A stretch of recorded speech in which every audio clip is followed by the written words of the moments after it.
My family kicked me out because I was useless and a disgrace. Now, 10 years later, they all work in my building, without knowing I'm the owner. Tomorrow, at the company meeting, when they see me walk in as the CEO, I stood at the window of my penthouse office, watching the city lights flicker to life in the growing dusk. 50 stories below, employees were leaving work for the day, including my father, mother, and sister, though they had no idea they were working in my building. 10 years ago, they'd thrown me out of our family home, calling me useless, a disgrace, a disappointment.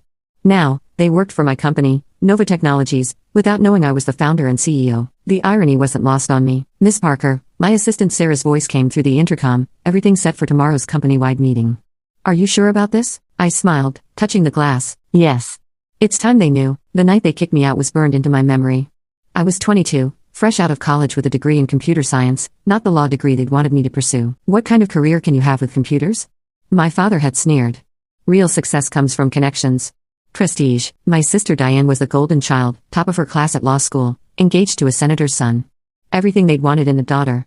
I was the disappointment who spent too much time coding and not enough time networking at country club events. The final straw came when I turned down a position at my father's law firm to work at a tech startup. "If you're too good for this family's help," he roared, "then you're too good for this family." They gave me an hour to pack. My mother stood in the doorway, arms crossed, watching me throw clothes into a duffel bag. "This is for your own good, Emma," she'd said. "Sometimes people need to hit rock bottom before they can succeed." Diane had smirked from behind our mother. "Maybe now you'll learn what real life is like, instead of playing with computers all day."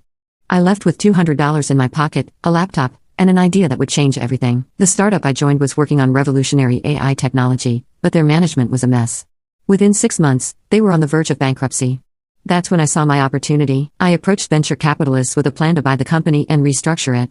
They were skeptical at first. I was young, unknown, with no business experience, but my pitch was solid, and my understanding of the technology unmatched. I got the funding. By 25, I had turned the failing startup into Nova Technologies, now one of the fastest-growing tech companies in the country. But I kept my identity private, operating through a series of holding companies.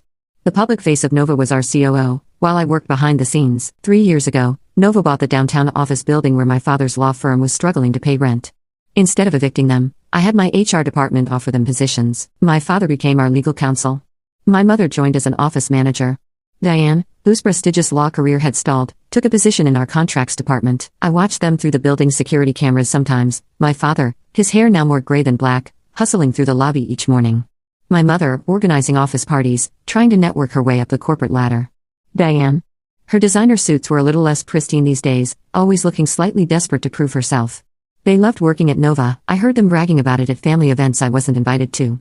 Information gathered through the extensive network I'd built over the years, a truly professional environment, my father would say. Finally, a company that recognizes talent, my mother would add. If they only knew that the mysterious CEO they speculated about was the daughter they'd thrown away. Now, standing in my office on the eve of the biggest revelation of my life, I thought about the journey. The nights spent sleeping on friends' couches while coding. The meals skipped to pay for server space. The endless meetings with investors who couldn't see past my age and gender. Sarah knocked softly before entering. "The presentation is ready for tomorrow. All employees have been notified of the mandatory meeting." I turned from the window. "How many people do we have now?" "Just over 3,000 in this building alone," she replied.